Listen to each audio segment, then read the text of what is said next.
जय श्री कृष्ण दोस्तों, मैं संदीप बघेल आप सभी का मेरे YouTube channel maths by Sandeep में हार्दिक स्वागत करता हूं। आज हम आपको प्रॉफिट एंड लॉस पर आधारित एक कॉन्सेप्ट बताएंगे। कॉन्सेप्ट को हम एक सवाल के जरिए समझेंगे। सवाल को हमने दो कॉन्सेप्टों में अलग अलग दो कॉन्सेप्ट बताए हैं। पहला एक कॉन्सेप्ट है, दूसरा कॉन्सेप्ट है। उस दोनों कॉन्सेप्टों में हम कंपेरिजन करेंगे। सवाल क्या है, जैसे जी एक कॉन्सेप्ट है कि जब किसी वस्तु के मूल्य में X% की कमी होने पर जो खरीदार है वो क्या है, ज़्यादा सामान और ख़रीद लेता है। मतलब किसी वस्तु के रेट में अगर X% की कमी कर दो तो जो खरीदार है वो क्या कर रहा है, ज़्यादा सामान खरीद रहा है। और एक दूसरा कॉन्सेप्ट क्या है कि जब किसी वस्तु के मूल्य में X% की वृद्धि होगी, मतलब रेट बढ़ जाएगी किसी वस्तु की, तो खरीदार क्या है, सामान को कम करके खरीदता है, मतलब कम लेगा सामान। तो पहला जी कॉन्सेप्ट है कि जब किसी वस्तु के मूल्य में X% की कमी होने पर खरीदार ज़्यादा सामान और ख़रीद लेता है। तो क्वेश्चन क्या है इसी कॉन्सेप्ट का कि नमक के मूल्य में 20% की कमी होने पर खरीदार 80 रुपये में 4 kg नमक और ख़रीद लेता है। मतलब जो जी खरीदार है वो हर महीने ये मान के चलो 80 रुपये का नमक खरीदता था, लेकिन इस बार नमक के रेट में क्या हुई, 20% की कमी हो गई, तो वो 80 रुपये में 4 किलो नमक और ज़्यादा खरीद रहा है। 80 रुपये में 4 किलो नमक क्या कर रहा है, और ज़्यादा खरीद रहा है। तो अब क्वेश्चन में पूछ रहा है कि जो नमक का घटा हुआ मूल्य प्रति किलोग्राम बताइए। मतलब नमक का घटा हुआ रेट पूछा कि उसकी क्या रेट है घटे हुए, मतलब अब जो उसकी कीमत घट गई है तो उसकी रेट क्या है।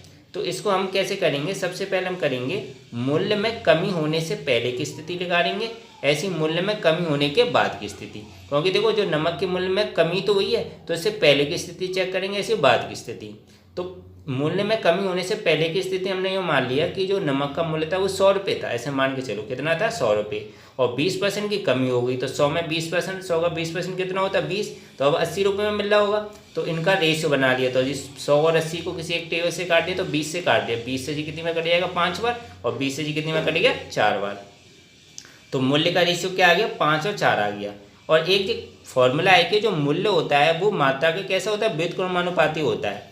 तो जब मूल्य का रेशियो 5 और 4 है तो मात्रा क्या हो जाएगा, जस्ट इसका उल्टा हो जाएगा, तो वो हो जाएगा 4:5 हो जाएगा। मतलब मूल्य का रेशियो अगर 5:4 है तो मात्रा क्या हो जाएगी, जस्ट इसकी व्युत्क्रम हो जाएगी, तो जी कितनी होगी, 4:5 हो जाएगी। तो अब मात्रा में क्या थे, एक तरह से मानकर चलो कि पहले वो 4 किलो खरीद रहा था, अब कितना खरीद रहा है, 5 किलो, तो कितनी की वृद्धि हुई, 1 की हुई। मतलब पहले एक तरह से 4 यूनिट खरीद रहा था, अब 5 यूनिट, तो मात्रा में कितने की वृद्धि हुई, 1 की। और क्वेश्चन में कितने की वृद्धि दिखा रहा है, 4 किलोग्राम नमक और खरीद लेता है, मतलब 4 किलोग्राम मात्रा और ज़्यादा खरीद रहा है। तो मात्रा में उसमें क्या क्या, पहले वो 4 यूनिट यूज करता था, अब कर रहा है 5 यूनिट, तो जो 1 यूनिट है वो किसके बराबर है, 4 किलो नमक के बराबर नहीं होगा, क्योंकि क्वेश्चन में 4 किलो नमक और ज़्यादा खरीद रहा है, और इसमें जी किसमें, रेशियो में दिया है। तो एक तरह से जो जो वृद्धि हुई है उसकी मात्रा में, यूज करने की जो मात्रा में वृद्धि हुई है, तो वो 1 यूनिट किसके बराबर है, 4 किलो के बराबर है। तो 1 यूनिट किसके बराबर है, 4 किलोग्राम के।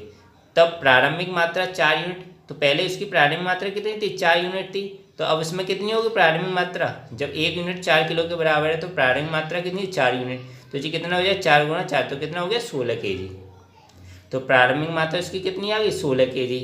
तो नमक का प्रारंभिक मूल्य क्या होगा, 80 रुपये में खरीद रहा था, कितना, 16 किलो नमक, तो 16 किलो का 80 में भाग दे देंगे तो कितना आया, 16 पन्ने 80, तो 5 रुपये पर केजी, मतलब 1 किलो नमक कितने का आ गया, 5 रुपये में। तभी तो 16 kg नमक कितने में आएगा, 80 रुपये में। तो रुपये में किसका भाग दे दिया, उसका जो इसकी क्वांटिटी उसमें भाग दी, तो 16 किलो नमक खरीद रहा था तो 16 का 80 में भाग दे दिया, तो कितना आ गया रेट, नमक का प्रारंभिक मूल्य, मतलब प्रारंभिक मूल्य जब उसकी कमी होने से पहले का, तो वो कितना आ गया, 5 रुपये पर केजी। अब इस प्रकार अंतिम मात्रा निकाल लेंगे। पहले तो वो 4 यूनिट यूज कर रहा था, अब कितना यूनिट यूज कर रहा है, 5 यूनिट।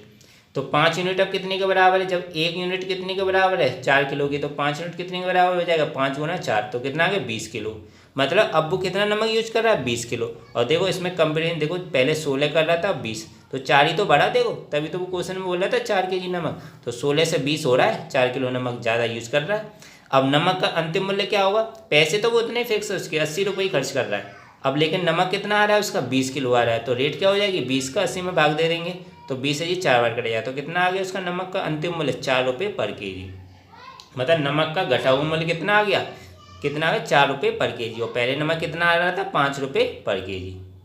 तो इस तरीके से हमने इस सवाल को सॉल्व कर लिया। बस इसमें कुछ नहीं करना था, इसमें बस मूल्य में कमी होने से पहले की स्थिति निकालनी थी और मूल्य में कमी होने के बाद की स्थिति। और जो मूल्य था उसको 100 रुपये मान लेते हैं। अब 20% कमी हो तो 100 का 20% कितना हो गया 20 रुपये, तो 100 से कितना हो गया 80 हो गया। तो मूल्य का जो रेशियो आएगा वो मात्रा का रेशियो का कैसा होगा, व्युत्क्रम होगा। अगर मूल्य 5 और 4 आया तो मात्रा कितनी आएगी 4 और 5 यूनिट। तो 4 यूनिट से 5 यूनिट गया तो 1 यूनिट की वृद्धि हो रही है। तो जो 1 यूनिट किसके बराबर है, जो 4 किलो नमक वो ज़्यादा खरीद रहा था उसके बराबर है। तो उससे हम इसकी प्रारंभिक मात्रा निकाल लेंगे तो इससे प्रारंभिक मूल्य निकल जाएगा और बाद में इसकी अंतिम मात्रा निकाल लेंगे तो वो उससे उसका अंतिम मूल्य आ जाएगा। तो इस तरीके से हमने इस कॉन्सेप्ट के सवाल को जल्दी से जल्दी सॉल्व कर सकती हैं। अब इसी कॉन्सेप्ट का दूसरा सवाल है, मतलब दूसरा कॉन्सेप्ट है इसी से मिलता जुलता। वो क्या है कि जब किसी वस्तु के मूल्य में कितनी की वृद्धि कर रहे हैं, X% की वृद्धि होने पर खरीदार क्या करता है, सामान को कम करके खरीदता है। मतलब अब उसके मूल्य में क्या हो रही है, वृद्धि हो रही है, मतलब वस्तु की कीमत बढ़ रही है। तो जाहिर सी बात है खरीदार तो फिक्स है उसका, तो फिक्स उसका महीने का बजट है कि उसे मान लो 80 रुपये में मान लो कोई भी चीज़ खरीदना है। तो अब रेट ज़्यादा बढ़ गई तो अब 80 रुपये में जाहिर सी बात है कम चीज़ आएगी तो कम खरीदेगा, पैसे तो उसको फिक्स उतनी ही खर्च करनी है। तो अब इसमें क्या है, इसी कॉन्सेप्ट का ये सवाल है। सवाल क्या है कि आमों के मूल्य में 20% की वृद्धि हो जाने से, आमों का जो मूल्य है उसमें कितने की वृद्धि हो रही है 20% की, 20% की वृद्धि हो जाने से एक व्यक्ति को 80 रुपये में कितने 4 केजी आम कम मिलते हैं। जब आमों के रेट में वृद्धि होगी तो अब 80 रुपये में कितने केजी आम कम मिल रहे हैं, 4 किलो आम। मतलब इसका फिक्स है कि वो 80 रुपये हर महीने आम खरीदता था 80 रुपये में, लेकिन इस बार आमों की रेट बढ़ेगी तो 80 रुपये में अब इसको कितने कम आम मिलेंगे, 4 किलो आम कम मिल रहे हैं। तो वृद्धि के बाद मतलब आम की जो रेट बढ़ने के बाद आम का मूल्य पूछ रहा है, आम का मूल्य प्रति किलोग्राम बताइए कि कितने रुपए प्रति किलोग्राम आम का मूल्य हो गया, किसके बाद, वृद्धि के बाद, आमों के रेट में वृद्धि के बाद का पूछ रहा है। तो इसको भी वही ऐसे ही करेंगे। सबसे पहले क्या करेंगे, मूल्य में वृद्धि होने से पहले की स्थिति निकाल लेंगे, क्योंकि वृद्धि हो रही है तो मूल्य में वृद्धि होने के बाद की स्थिति निकाल लेंगे। या कमी हो रही थी तो कमी होने से पहले की स्थिति निकाली थी, कमी होने के बाद की। या वृद्धि हो रही है तो मूल्य में वृद्धि होने से पहले की स्थिति और मूल्य में वृद्धि होने के बाद की स्थिति। तो 100 रुपये मान के चलेंगे तो 20% की वृद्धि हो रही है तो 100 का कितना हो गया 120 हो गया। मतलब पहले वो 100 रुपये का आ रहा था आम, अब कितना आ गया 120 रुपये का।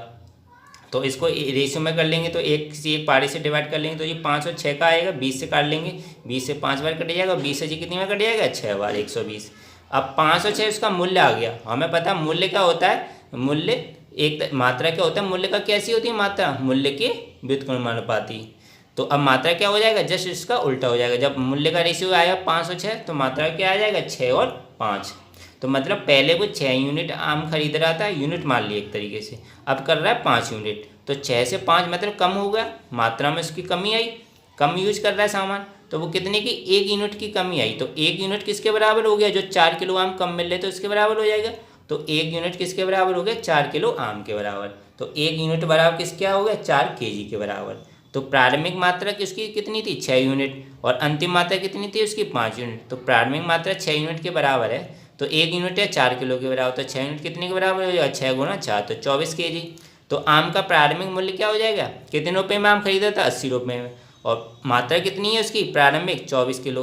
तो 80 रुपये में 24 किलो आम खरीद रहा, तो 24 का 80 में भाग दे देंगे तो जी कितना है 3.33 रुपये पर केजी।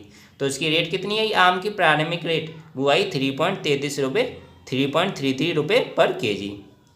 अब इसी प्रकार उसकी अंतिम मात्रा निकालेंगे। पहली मात्रा इसकी कितनी थी 6 यूनिट, अब अंतिम मात्रा कितनी उसकी 5 यूनिट। तो 5 यूनिट की रेट कितने के बराबर है 5 यूनिट, 1 यूनिट जब 4 केजी के बराबर है तो 5 यूनिट कितना हो जाएगा 5 गुना 4 बराबर 5 चौक 20, तो 20 केजी के बराबर हो गया। अब आम का अंतिम मूल्य, आम का अंतिम मूल्य कैसे निकालेंगे 80 रुपये में और मात्रा कितनी उसकी 20 केजी। तो 20 का 80 में भाग देंगे तो कितना आ गया 4 रुपये पर केजी। तो आम का अंतिम मात्रा क्या हो गया, मतलब एक तरीके से बोल सकते हैं वृद्धि के बाद आम का रेट कितना आ गया 4 रुपये पर केजी, और पहले कितना आ रहा था 3.33 रुपीज़ पर केजी का। तो इस तरीके के सवाल में जो सीधे कॉन्सेप्ट था, पहले तो उसके मूल्य में वृद्धि हो रही, पहले तो जैसे कमी हो रही थी तो खरीदार ज़्यादा सामान खरीद रहा था, और जब मूल्य में वृद्धि होती है वस्तु के मूल्य में तो खरीदार क्या करता है सामान को कम खरीदता है। तो ज़्यादातर उसमें ये बोलते हैं कि अगर वृद्धि हो रही है तो वृद्धि के बाद वाला पूछ लेंगे कि वृद्धि के बाद उसकी क्या रेट हुई, अगर कमी हो रही तो कमी के बाद वाला पूछेंगे कि कमी के बाद उसकी रेट क्या हुई। तो इस सवाल में कुछ नहीं करना पड़ता, जैसे मूल्य का रेशियो निकालता है, मूल्य का रेशियो में फिर मात्रा का रेशियो निकालते हैं, वो इसका क्या होता है, जस्ट उसका व्युत्क्रम हो जाता है, पलट जाते हैं। जैसे 5 और 4 का तो जी क्या हो जाएगा, 4 और 5 का हो जाएगा।